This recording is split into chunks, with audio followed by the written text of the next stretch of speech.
بسم اللہ الرحمن الرحیم۔ السلام علیکم۔ رائس ٹی وی کی طرف سے میں ہوں عبد الباسط اور آپ دیکھ رہے ہیں رائس ٹی وی۔ تو خواتین و حضرات، ابھی ایک بہت اہم خبر سامنے آئی ہے، وہ یہ کہ ترکی کے وزیر خارجہ اگلے ہفتے پاکستان آ رہے ہیں اور ان کے ساتھ آذربائیجان کے وزیر خارجہ بھی ان کے ساتھ پاکستان آئیں گے، اور یہ بہت اہم ملاقاتیں ہوں گی اس میں، اور اس حوالے سے ہم آپ کو کچھ باتیں بھی بتائیں گے۔ لیکن اس سے پہلے اگر آپ نے ابھی تک ہمارے چینل کو سبسکرائب نہیں کیا ہے تو آپ پلیز ہمارے چینل کو لائک اینڈ سبسکرائب کریں تاکہ آپ کو ہماری آنے والی ویڈیوز آسانی سے مل سکے۔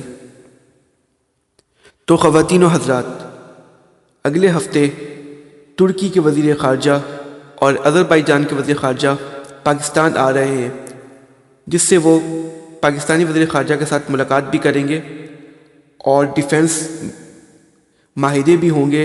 آذربائیجان بھی آ رہے ہیں، ان کے وزیر خارجہ آ رہے ہیں، ان کے ساتھ بھی معاہدے ہوں گے، اور ترکی اور آذربائیجان کے وزیر خارجہ کی ملاقاتیں ہوں گی پرائم منسٹر سے بھی اور اعلیٰ سطح سے بھی، اور اس کے ساتھ کئی معاہدے بھی ہوں گے۔ اور اس حوالے سے کیونکہ بھارتی میڈیا پہلے یہ رو رہا ہے کہ یہ تین ملک ہمارے لیے بہت خطرناک ہیں، آذربائیجان، ترکی اور پاکستان، یہ کشمیر کو فتح کر سکتے ہیں، جیسا انہوں نے کالا باغ میں کیا آذربائیجان نے آرمینیا کے ساتھ۔ تو یہ سمجھ رہے ہیں کہ اب کشمیر کے ساتھ بھی ایسا ہونے والا ہے، اور یہ ہمارے لیے بہت خطرے کی بات ہے۔ تو ورس دیکھنا یہ ہے کہ آگے کیا ہونے جا رہا ہے۔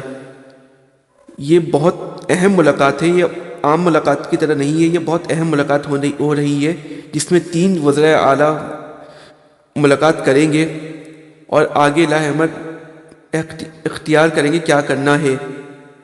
اور ورس یہ جو ابھی OIC ہے پاکستان کی، وہ بھی خطرے میں پڑ رہی ہے، کیونکہ اگر یہ تینوں ملک نے اتحاد بنا لیا، اسلامک ممالک کا اتحاد بن گیا، تو OIC کے فیصلے بالکل ختم ہو جائیں گے پھر۔